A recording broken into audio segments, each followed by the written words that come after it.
Hello and welcome to the Money Marketing Podcast. I'm Katie Pigden, the editor of the publication. I'm delighted you can join us for today's episode, which forms part of a special series with financial planner Chanelle Pattinson. Last year, Chanelle launched her own podcast, Her Future Bright, in which she interviews inspiring women in financial services. Money Marketing is proud to have partnered with Chanelle for the second series. Each week, Chanelle will be finding out about her guests' careers, their achievements, and how they are bringing the profession forward. As Money Marketing strapline proudly states, financial advice matters. We want to show the world of advice can be a fulfilling career choice. For any aspiring planners and advisors listening, we hope this series helps you make the leap.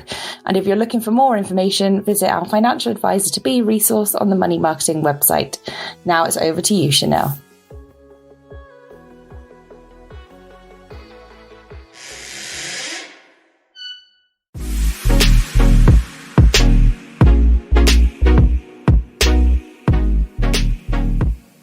Hey everyone, I'm Chanelle Pattinson and this is Her Future Bright, a podcast where I interview inspiring women in finance. We talk about their careers, their achievements and how they are bringing our profession forward. On today's show, we have Kate Evans.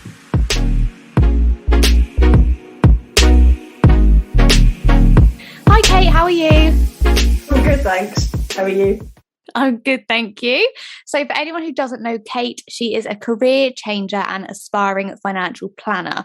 So to start things off, Kate, could you tell us a bit about where your career started? Seems like such a long time ago, even though it's only been like 11 months since I've career changed. But right the way back, I did a degree in history with a bit of a specialism in maritime history of all things. So I have a really random, pointless degree. And ended up in procurement. And so if you don't know what procurement is, it's essentially glorified buying. So I buy stuff for big companies like pest control, travel. So lots of corporate people fly, so I'd be charging of like flight prices. I even bought tractors at one point. I know, it's crazy.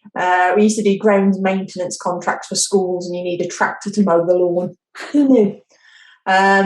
And then I moved into the wonderful world of supply chain, which I think most people probably know more about now, given like the food shortages and then nothing on the shelf and toilet roll gate. And then I moved into kind of logistics space, so really looking at how you got products from the Far East. So again, most people will hopefully know of the ship that got stuck in the Suez Canal.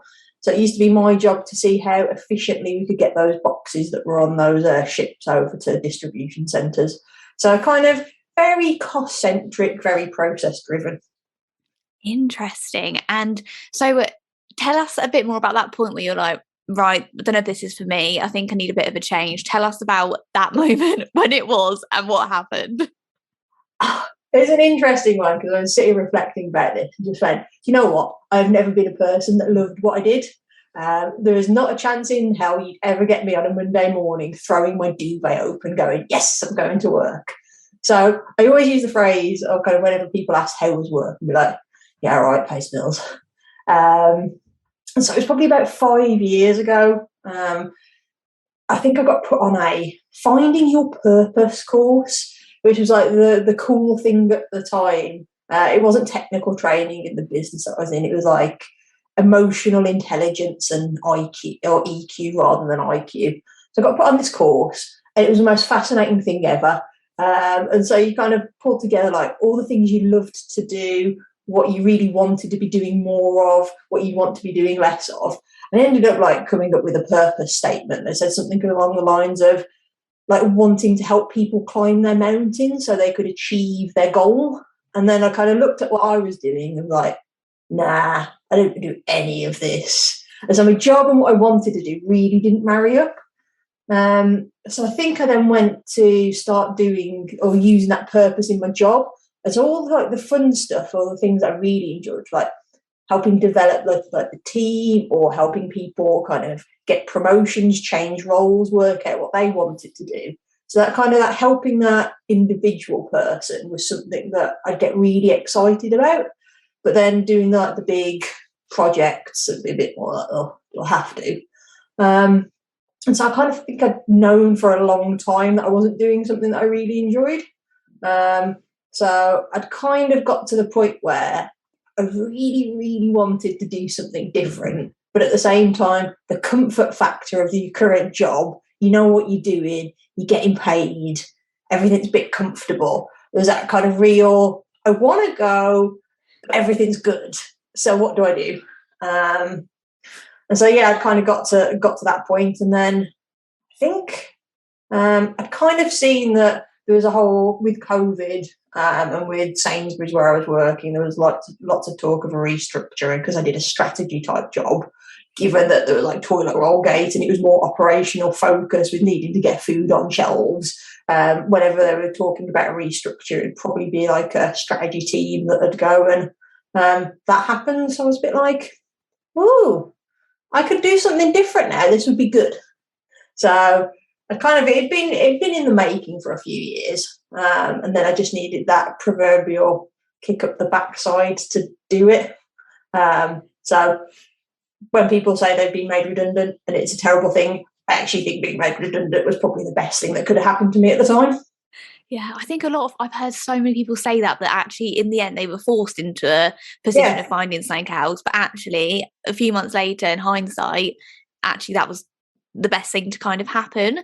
So tell us how and why you picked financial planning. And also, I want to know if there was any other career paths on the table. I want to know if you had anything else to choose from. How and why financial planning is a great question. And I really wish I had a profound, kind of really detailed, thought-provoking answer to this. It was probably more a case of I literally wrote down everything I thought I'd want to do. And there was stuff from sports nutritionist, sports coach. Like at one point I was like, I could go to apply and go and live on one of these islands and be like the custodian of somewhere, like a hermit. I was like, literally anything that I thought, because I love the outdoors, I love exercise, and all that kind of sciencey stuff. And then I was like, but no, I really just want to, sounds like corny, but I just want to help people like on more of an individual level and kind of want to feel like what I'm doing has some purpose to it. I think I mentioned to you before, me and my half Rich, we've got a financial planner in Tom, and we'd had him for a couple of years, more so for Richard than my benefit. But one of the things that every time kind of we had our annual review or a catch up, I was like, Tom, could I be a financial planner? Is it any good? And he kind of every so often would like sell me the benefits. And I think it was just purely coincidence that a couple of months before I got made redundant, I was like, I am really ready for a change. Can I make a change? And he was going, financially you can. I was like, are you sure I couldn't like do financial planning? Like, no, you really could. And so I think it was just that timing of everything.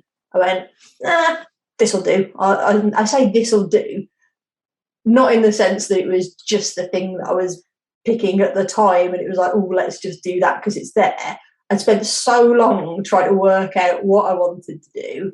Like it felt the right thing. So it really was a case of, I'm going to go and do financial planning then.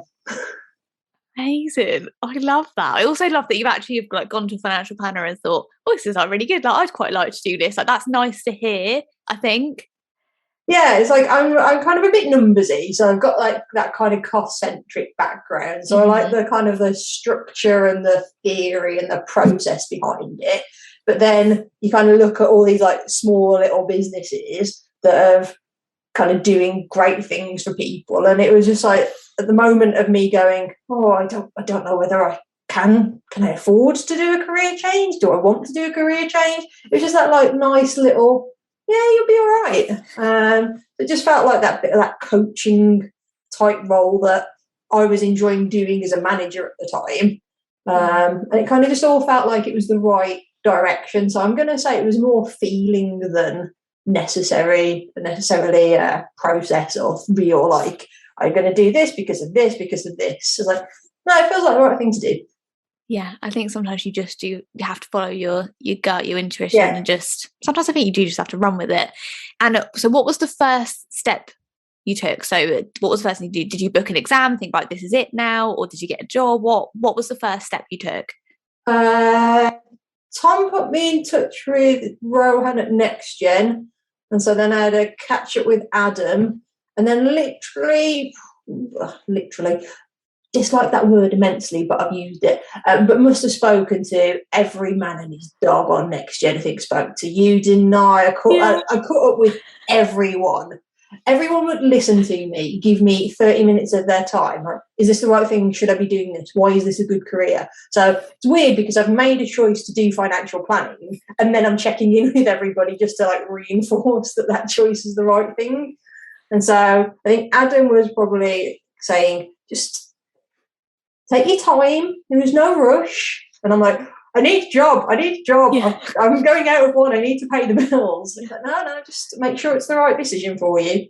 And so once I'd kind of really solidified that thought process, and I was like, yes, I am going to be a financial planner, whenever that is. I think we sat down and went, right, start some exams, which got me into the joys of RO1 and the wonderful world of the FCA. Yeah, we will come back to that because that's a whole other topic on its own. But you've obviously also had many skills that you'd sort of taken from Sainsbury's and built up over time. And have you sort of taken them with you? How do you sort of see them playing into being a financial planner? Yeah, so I think I kind of said at the very beginning, I thought there was quite a synergy between what I was doing and the role of a financial planner in that. Kind of, even now I've kind of give the game away. I've taken RO6 as well, so that financial planning process, their model answer for what is the process that a financial planner should use feels very much the same as what I was doing in my old job. So kind of building rapport with the stakeholder or the client, like getting all that information together, getting those LOAs or going out into the teams that I was working with and kind of process mapping, getting all that information, building a plan, implementing the plan, and then reviewing it. It was pretty much in terms of that like way of working, what I was doing. I haven't been able to do that yet because I'm not a financial planner. But certainly a lot of that building relationships, being able to talk to people, being able to kind of have a conversation, that's worked really well with like the clients that we have, because we do quite a lot of client interaction at the company that I'm with. So we take clients on walk. We do a monthly walk and talk. So we go on a like 4 or 5 mile walk around the countryside with a group of our retired clients. We've done gin tasting, retirement planning seminars. I love that. So all that like interaction of that talking and kind of getting to know people, definitely been able to use that so far. Yeah, and tell us about, I know we've spoken about it before, you getting your first role in the financial planning world, but can you tell everyone listening about that journey? Because I was literally listening to a podcast yesterday and the lady was saying that she was going for jobs that are like work experience, for example, and they were saying you need some work experience to get this work experience, and it's like, well, how am I going to do it then? So you going into the financial planning world probably without any experience in that specific world, tell us about how you did it. I'll just keep going video ask. Other video recording softwares are probably available. But that was my choice, and that was again courtesy of Adam at Next Gen. So I had the same struggles initially. Like, you talk to recruitment agencies, like, Kate, you've got no experience, you've got all this great stuff from your previous one, but you're a bit of an unknown quantity. Like, okay, fine. Then you just, if I sent off my CV without people knowing who I was, it just read like a logistics and supply chain. And no matter how much you try to relate it to it, like, the world of financial planning has a lot of small businesses. It's quite challenging to get a foot in the door if you don't have that experience, because usually somebody's need for someone is because they've got an immediate requirement. They need someone to hit the ground running. So I essentially spammed every single business that I liked the look of, and I think that's key. Some of them didn't really resonate on their websites, so I wouldn't, and so I was a bit picky, but equally found the ones that I liked, sent them a little introduction about who I was and what I was trying to do, and then, yeah, I was super lucky in the fact that Lucent, who I work for now, were hiring or looking for someone. And they were, I'll go for willing to take a punt on me. Amazing. And so you sent them a video of you, yeah? Yes. So it was essentially like 30 seconds, no more than that. I think it was sort of going like, hi, I'm Kate, career changer, looking to move into financial planning.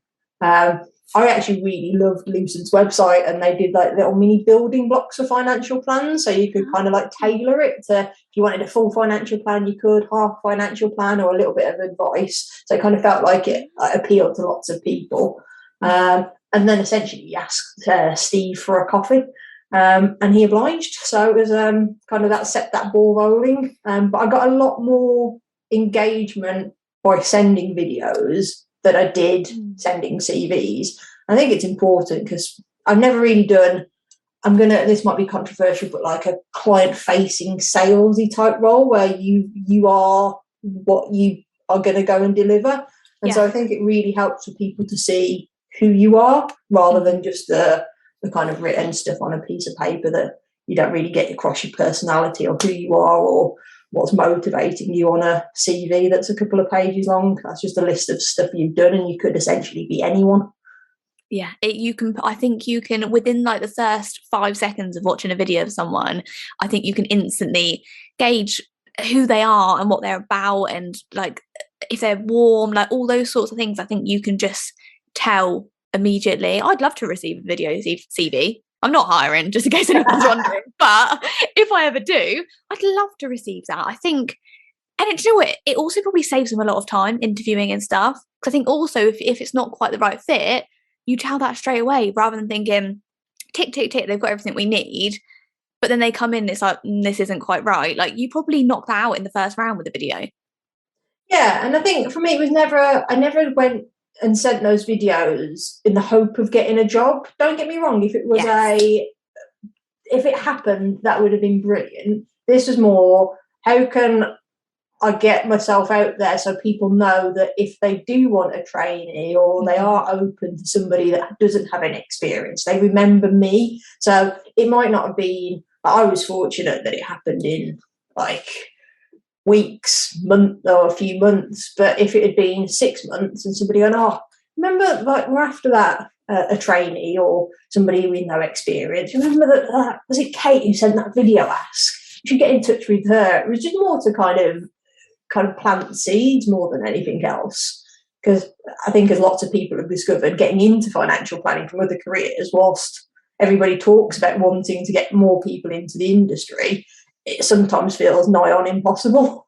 Yeah, 100%, definitely. I remember my first role as a power planner. I think I definitely told a few porcupines on my CV to try and get my foot in the door because nobody would give me the time of day. So I just tweaked it a tiny bit to say I had some skills that I probably could find when I'm there. And then I got my foot in the door. It was a little bit difficult once I was there, but it worked out. And it's that first like initial getting in. And then, so you're in the role now. How did you say 11 months? 11 months, is it? No, so I started in June, so what are we on?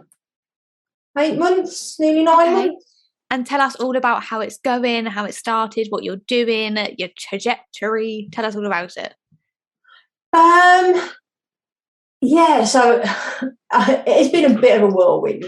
If I stop and look back on the last 9 months, you'd have said you'd have done all of this in that space of time. It was crazy. So I started off as a client liaison. So essentially like kind of calling all of the clients, doing all the back end processes, getting all the packs ready for annual reviews.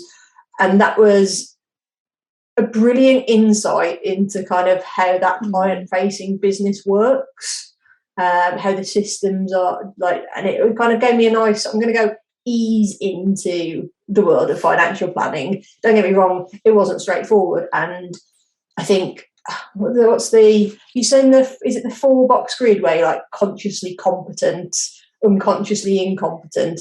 I have spent the last 9 months consciously incompetent through most of my day. I am literally going, I have no idea what I'm doing, and I know that I don't know what I'm doing. This is ridiculous.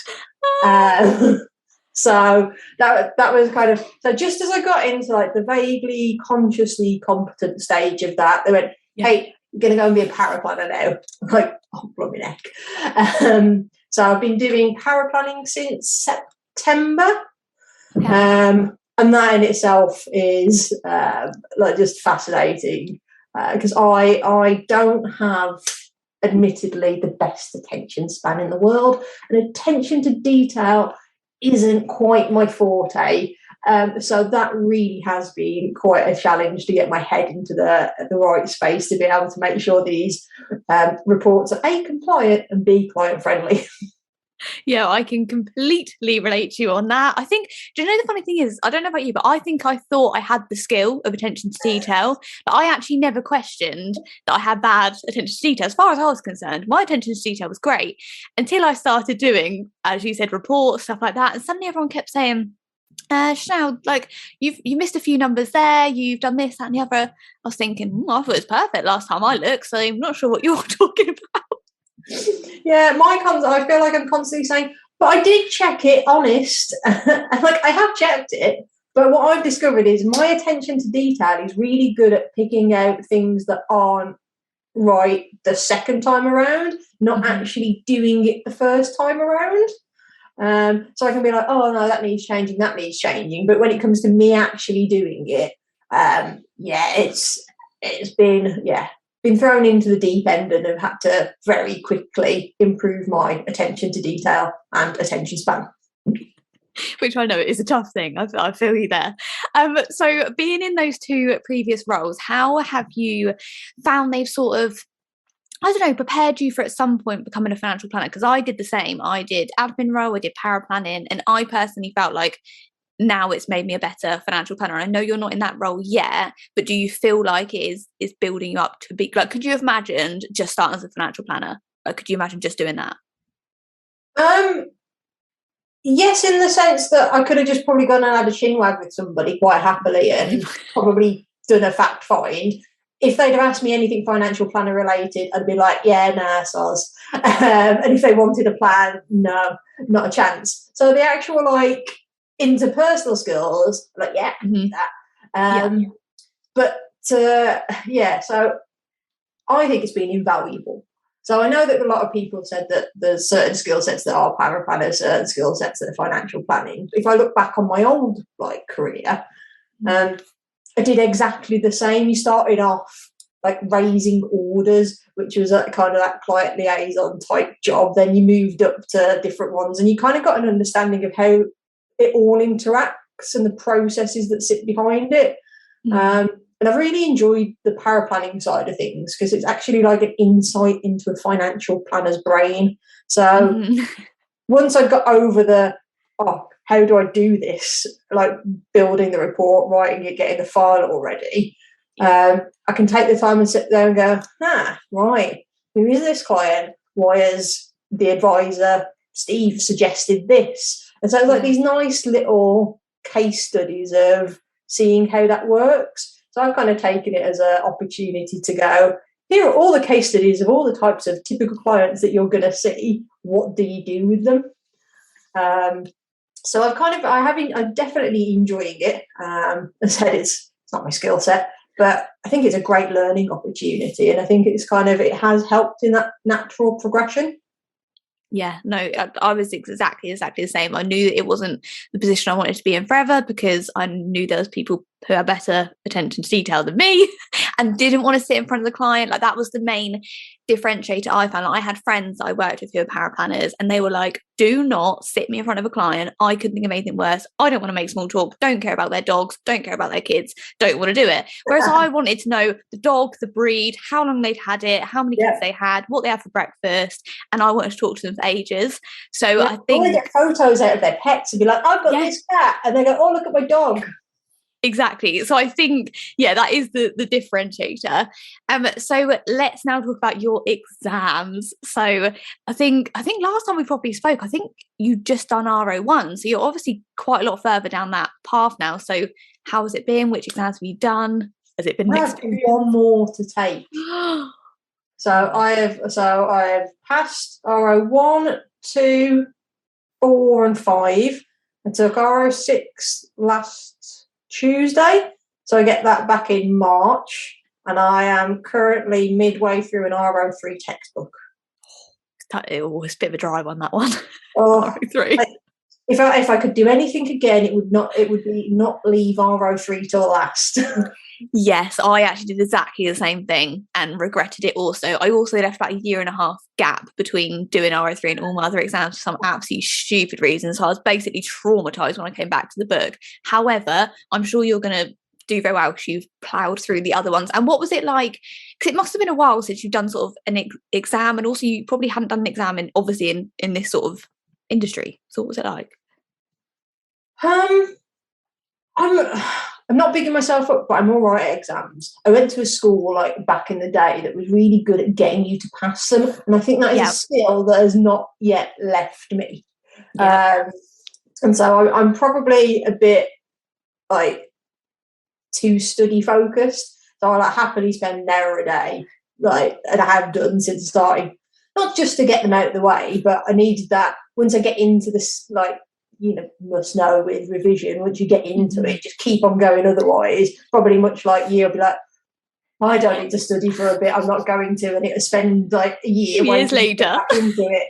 So it was like, it's kind of textbook, watching either videos or kind of getting revision guides, doing the past paper questions, doing the revision mate stuff. Probably my one learning is I haven't spent as much time lately studying or to the level of detail that I did for RO1 and RO4, just because it was just taking forever. And so I've been a bit more, I suppose, I'll go from my own like lapse in my studying. But I was getting into the exams, and they asked the questions, and you're like, I kind of know the answer to that, but I'm not confident enough, even though I've studied for months, to tell you which one of the answers it was. And so, well, I might as well have just known it roughly and taken a guess. Yeah, and they're cheeky how they word things. Like, they're very clever with their wording, which makes you sort of think, I think I know it's this one. But if they ask you the question very straightforward, you probably know it instantly, but they are quite... It's like the ones where, like, I can't remember what it was, but I just remember sitting in the exam going, it was, what was the limit of something? Was it £499,999? Was it $500,000, or was it £500,000 and a pound? I'm like, I know it's roughly $500,000, but I couldn't tell you if it was a pound either side. Yep. And I could have spent months trying to revise this and still not known that answer. So it was a 1 out of 3 guess. Yeah, no, exactly. And I've also, I don't know what you think, but it's also taken me a while to work out how I study best. So like in terms of like what time I study best, how I make my notes. Sometimes I record myself, which is absolutely awful because I can't bear to listen to myself back, but I know like I take it in. So have you found that? Yeah, so I have to write my notes down. So I can't just read a book or highlight. I have to read what I'm learning, get my own notebook. Like I have them here. Look, I will demonstrate. Here's my RO3. There we go. Yeah, I'm exactly the same. I've got vast amounts of these like little animal notebooks that I just... For anyone that can't see, that those notes are incredibly neat. I have to say, they are so neat. I love that. This is the feedback that I constantly get, that my notes are particularly well. Wow, it's like a little study in itself. And so I find that just helps. And then once I've gone through the book once, I'll then probably just read the book and then highlight, because I'm just kind of, it's already in there. And then I'm just kind of topping it up. And then I'll have used all the past papers that I can get hold of, or then the revision mate ones. But I do the past papers a lot. I know some people only like to do a past paper once, but I like to do them again and again, because me too. Even though you kind of know the answer inevitably because you've had the answer before, you're still understanding it better. So, yeah, that's mine. Write it down, read the book, past papers, keep doing past papers. When I'm utterly bored of past papers, then I book my exam. Yeah, no, I'm exactly the same. I take past papers so many times because I find when I get close to that point that you just talked about, I'm like, I know the answer. Like things have really cemented, I find, by doing the practice papers a few times. And have you found, I found that I did a few exams before I actually got into a paraplanning role. And then I started doing the paraplanning role and I was like, this is what this means. Like, I started putting things into context. I was like, did you have that? Yeah, so I think literally like 2 weeks ago, we were doing a client's report, and it was encashing a bond. And I was like, I'm going to get my textbook. got it out and I went, yes, I understand that. And I kind of write the idiot's guide from RO2 into a report. And it was like, if I can put this into the report and the customer can understand it because I can understand it, then we're good. Yep. And sent it back off to the advisor, Steve, and he was like, did you write that yourself? I was like, yes, I did. That's amazing. I love that. It definitely, using it in practice is like a whole nother ball game. It helps so much, I think, personally. Yeah, but I do like the moments equally where I kind of talking to Steve and I'm going like, well, RO4 said that I should do this. And like, okay. RO4 might say that you should do that, but you would never do that. Yeah, that's hilarious. I know when you started saying that sentence, I thought I know exactly what you're going to say, because sometimes it's just like, what are you talking about? Like when you actually are in practice and speaking to client stuff, it's like, no, like you've never sat in front of a client. I generally can't remember what it was, but it was definitely RO4, and there's like a whole chapter on it, and he went, it just never happens. I'm like, what do you mean it never happens? It's like just never happens. Like in all he's been doing it 25, 30 years, I think. And in all his experience, like, nope, never do it. Like, I've learned something that I'm never going to need. Yeah, no, 100%. And I think also I always found being surrounded by advisors that do have like that much experience was really helpful as well, because I used to take my book to them and be like, I don't understand that sentence. Like how they've written that makes absolutely no sense to me. And the advisor would reword it in a far more simplistic way. And I'd be like, oh, that's obvious. Yeah. But how CII had written it made absolutely no sense. Yeah. But RO6 had discounted gift trusts. I was like, whoa. Like, Steve, what on earth is a discounted gift trust and how does it work? Gets his paper out, draws a picture. Oh, that makes more sense than this waffle. Yeah.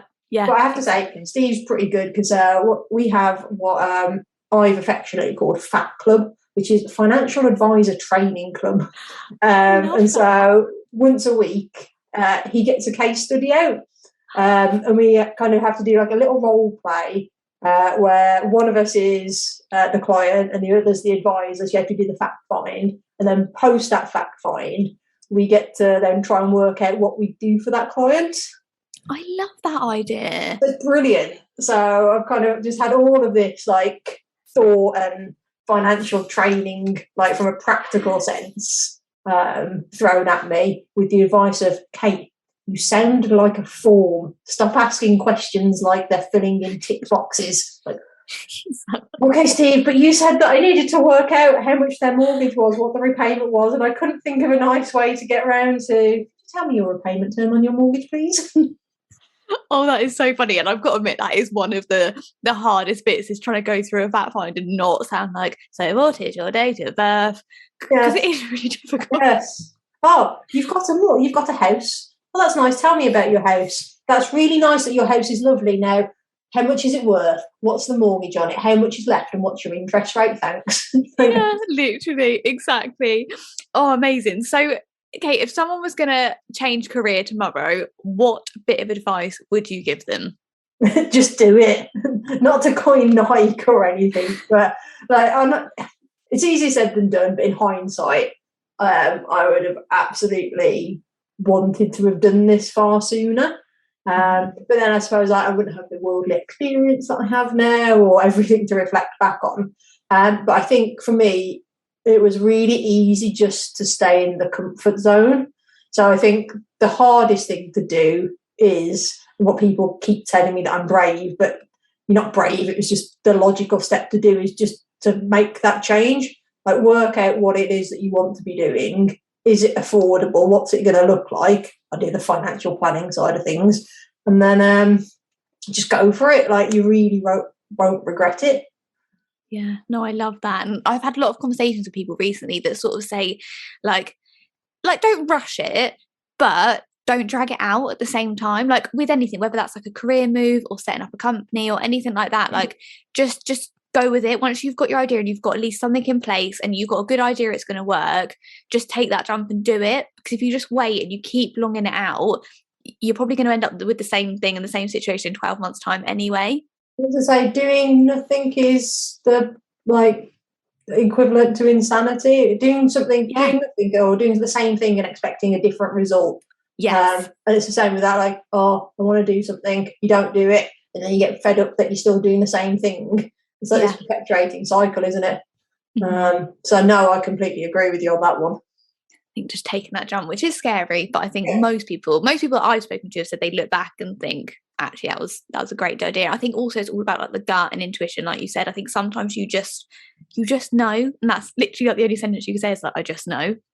Yeah, and I think, like, on reflection, that was probably a really small part of the whole career change. It was like, all right, I'm going to, like, the faff up to it took, like, hours of emotional, like, stuff in my life, just going, oh, I need to do this, I'm really unhappy, or I don't want to be doing this.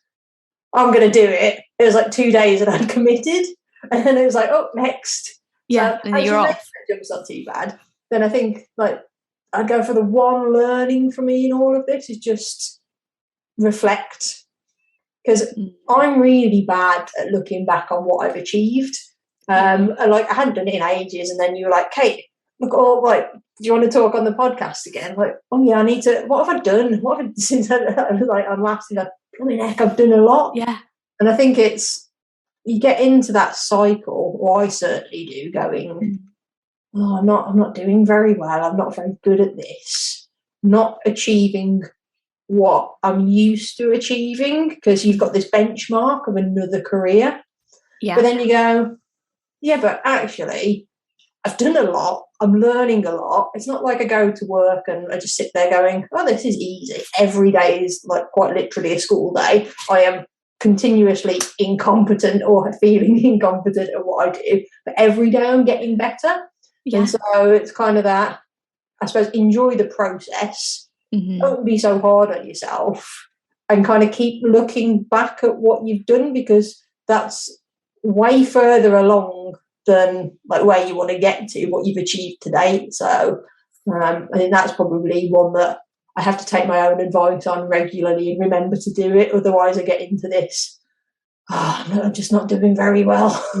Yeah, no, I love that. I actually think that's so true and so important. Like, just even like stopping for 5 minutes and writing on a sticky note, like 5 of the things you've achieved in the last like 6 months. And I think what I find is that I feel like I sometimes just muddle through every day, and life's so busy, and suddenly weeks have passed and months have passed, and or like you get like, I've got an event next month, it's like a speaking event, and all I really think about is that I'm really scared and I'm so nervous, and that overshines all the actually, someone's asked you to speak. Do you know what I mean? Sometimes you have to really retrain your brain to think, actually, that's a really good thing. Yes, it's scary, but once you've done it, it will be amazing. But it's hard to quiet all that noise. So I think writing it down every 6 months or every year, and then you actually sit there and think, yeah, go me, like, I've actually done a really bloody good job. Yeah, so that, like, I'm literally thinking here now going, oh, what was it? Pre-Christmas, it'd take me 2 days to write like an SR, like trying to do line by line by line, depending on the detail of it. Now I can probably do it in less than a day, and I still think I'm slow.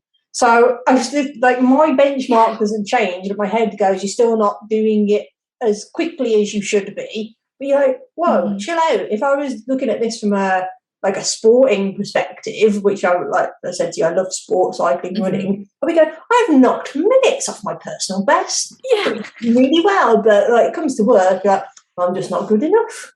I think I'm very guilty of getting in my own head for that, and having to take that time to reflect and just think about all the things that I've done. So I definitely suggest that to other people in like kind of the same situation. Yeah, definitely. Me too. Get that notebook out and write every 6 months what the last 6 months have looked like. Yeah. So, Kate, tell us about the future. What's the plans? When are you going to move into a financial planning role? Tell us all about what it looks like. Again, I wish I had a bit more clarity, but I am going back to the reflecting bit. I'm really enjoying what I do at the moment, and I've probably done it quite quickly. So there's probably a bit I need to kind of just do that. I've done my learning curve, and I'm gonna like just take it all in, enjoy it for what it is, because I love this far more than I ever did what I was doing previously. but I do know that I want to be a financial planner. Steve organised a Christmas party just before kind of Omicron kicked in, and he ended up with like 70 clients kind of at this Christmas do. And he stood, I stopped and stood there. No, that's not all of his clients. Yeah. You stood at the bar looking around, and there's all these like lovely people having a whale of a time, and their connection is that Steve's helped them achieve what they wanted to achieve in their retirement with whatever money that they've got. And they've all got really, really lovely stories about what he's done or how it's impacted their life. And you go, I want that. Yeah. So I kind of know that I'm going in the right direction. I don't know what it'll look like or when it'll look like, but I feel like I'm like still going along the right path, or a corny phrase. And I know that I'm far happier doing what I'm doing now than I've been previously. So yeah, I think the goal's still there. I'm absolutely more certain than anything that I want to be a financial planner, and we'll just see how that pans out over the next few years. Yeah, I love that. I love that you're just like happy going in that direction. I was exactly the same. I think I did sort of an admin role for a good few years. I was power planning for probably 3 years maybe. And then was I even ready at that point to be a financial planner? I don't know. It ended up happening, and then it happened, and then I was a financial planner, and I just rolled with it really. Yeah. So you just going with it, and when it comes, it will be the right time, and it will all work out. Yeah, in my head, I'd said if I could do it in 4 to 5 years when I changed career, I'd be really happy with that. I think I had a look, and the date that I got made redundant will be the date that I get RO6 back. And if I can squeeze RO3 in, like I might actually have a diploma in 12 months. That's amazing. And I'm saying that so like everybody watching and listening can hold me to it. But it's quite quick. So if I go back to my how long is it going to take, then I am really chilled over what that's going to be. And I don't expect to be a financial planner like tomorrow, but I do want to get there at some point. Yeah, amazing. And what would you say is the biggest obstacle you have had to overcome so far? I'd go getting into the profession. That was probably that was the one that looked like the giant wall that would never be overcome. Like there is absolutely no route, or feels like no route, to get in there if you are a career changer, other than go and do an SJP graduate scheme, or hope to try and find a company that will support you with no experience. So I think that's probably a lot of energy and focus. And then probably, as said, my own head for like just enjoying it. Like I'm a bit, I'd go not competitive, but I want to be doing well. And my definition of doing well is my own bar, not what people expect of me. So whilst people's expectations might be here, like I want to be up here. And so it's managing that to go, no, actually you're meeting what people are wanting from you. That means doing okay.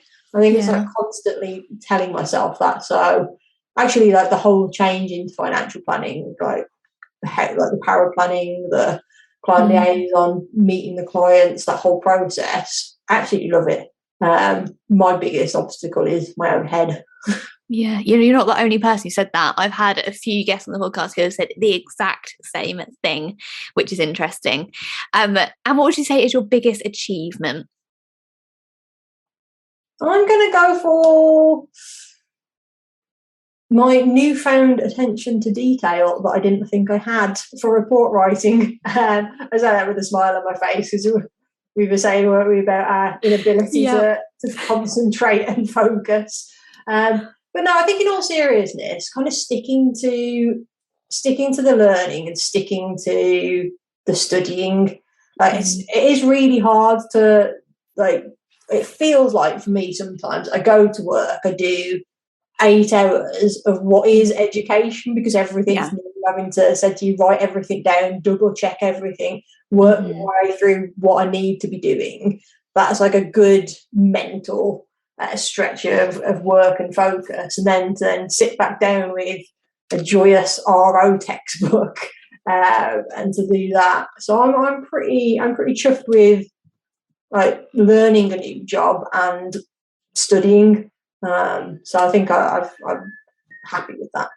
Yeah, no, you should be. It's living tough. Like the textbooks and the exams, like they are hard. Like I'm the same as you. I'm like the school I went to massively like exam driven, and I think I have been well trained to sit an exam and take in knowledge. And like I always say, the day before my exams, don't speak to me. Like my brain is full to the brim with knowledge, and I can't actually take in you ask me what we're having for dinner. Like it's not possible. But then the day after, whoosh, gone. Like my brain is just emptied out. Yeah. But it's hard. Like some of the calculations we do, the rules, and it's always changing. So you learn it, you get into the role, and they're like, right, okay, FCA's done a new update. That's not how we're doing it anymore. And you think, oh no, because I only just got my head around it. So now you're going to change it. It's tough. Yeah, and I think mine for me is you do the exam, and then, as you say, the day after it's gone, and then somebody asks you a question on, I don't know, pensions or investments. You're like, I should know this because I have studied a whole textbook worth of knowledge on this, but I'm just going to go and consult with my book. Yeah, and that's what everyone does. Like the advisors I've worked with who've got 20 years experience, like they go call the helpline that's a technical helpline. They check the book because we want to get it right for our clients. Like a lot of the knowledge is lurking in there. And sometimes I can answer the question, but sometimes I'm like, I'm going to check. And that's fine. It's not that I don't know. I just want to make sure I'm giving you the right answer. And I was really scared of that at first. Being able to tell clients that really made me nervous at first. So I thought they're not going to believe me. They're not going to trust me, but they don't actually really care. No, I don't think they do. The biggest thing that I see with the clients is they just want to know that they can live the life that they want in. Like we deal with the majority of people who are retiring. They just want to know, can they retire? Will they have enough money? And frankly, if you can't give them an answer there and then, they're not bothered because they're thinking big picture. When can I go on holiday? Can I buy my nice car? Can I pay for my kids to go to university? Not, did that advisor not know what that bit of information was? Like, yeah, they just don't remember it. No, 100% exactly. So we are coming to the end now, but I'd love to ask you for a book or podcast recommendation that you think the audience would enjoy. Have you got anything for us? An RO textbook? Ooh, no. So in all seriousness, I have not read or listened to a book or podcast in such a long time, purely because I've been studying. So can I give you a TV recommendation? Absolutely. 100%. Oh, a bit late to the party, but I have thoroughly enjoyed The Witcher. Do you know what? I haven't watched that. I've had a couple of recommendations. Yeah, and then post The Witcher, I've got into, is it The Wheel of Time? Like I like a little bit of like sci-fi fantasy type ones, but those have been really good. And so my general day goes work, study, like, and so I just put on whatever on Netflix or Prime at the moment. So if I ever come back on again, I'll give you a podcast recommendation because then I can use my study time to listen to them. But afraid I'm going to have to go for TV. So The Witcher or The Wheel of Time. Amazing. And I could completely relate to you there. Like I picked up a book last night and I felt really guilty because I was like, I should be reading my next textbook, but right now I just can't handle it. I will come back to it when it's closer to the exam because luckily I'm not in that period yet. You know, when it gets to about 3 months before my exam, I'm like, right, here we go, Chanelle, nothing but revision. It was great in lockdown because I couldn't see anyone anyway, but now life's come back. So I completely... Because are your AFs regular then? Yes. So my next AF is May, and that's my last big AF. How exciting for you. Yeah, I think I quite like that, to know that there is a set date, whereas I don't like that an RO is well within my own control. I can pick a date if I want. Mm-hmm. Yeah, I always book it. I always book it because I'm like, otherwise I just won't get my head down. I need like a deadline. Yeah. Okay, anyway, we're just going to carry on chatting otherwise. Sorry. But no, it's me too. Kate, where can our listeners find and connect with you if they want to have a chit chat? I don't do social media particularly well, which is I'm going to pick up with you later. But go for LinkedIn. I'm Kate Evans on there. But I'm work at Lucent Financial Planning. So if you find them, you can probably find me easier than going through all the millions of Kate Evanses on LinkedIn. Amazing. Thank you so much, Kate. You've been an amazing guest. No, thank you for having me. It's lovely to catch up again. Thank you so much for listening. If you did enjoy the episode, please do subscribe, rate and review, and we will see you next week.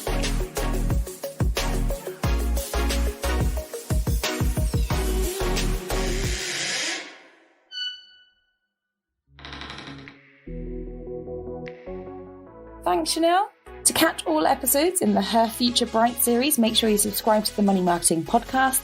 You can find us on Apple, Spotify, Podbean, and directly from moneymarketing.co.uk. Whether you've been an advisor for decades or if you're looking to start your journey, you'll find plenty of useful content on our website.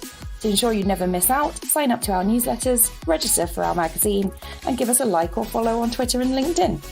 We also hope to see you at one of our events later in the year. Until next time, goodbye.